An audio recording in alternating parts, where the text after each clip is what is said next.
খেলাফত মজলিসের ৬টি দাবি সুস্পষ্ট।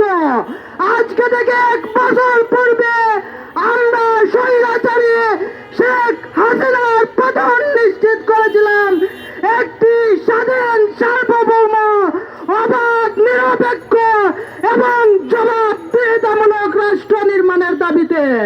সংগ্রামী ঢাকাবাসী, আপনারা জানেন এই ইউনূস সরকারের প্রতি দেশবাসীর প্রত্যাশা ছিল আকাশচুম্বী, কিন্তু ১ বছর অতিবাহিত হতে না হতেই আমরা দেখতে পাচ্ছি এখনো বাংলার জমিনে আইনের শাসন প্রতিষ্ঠিত হয় নাই। আমরা বিগত ১ বছরে দেখছি এই ইউনূস সরকার বিভিন্ন কমিশন গঠন এবং ঐক্য মতন নামে বিভিন্ন মিটিং ছাড়া বিকল্প কোনো কর্মসূচি প্রতিস্থাপন করতে পারে নাই।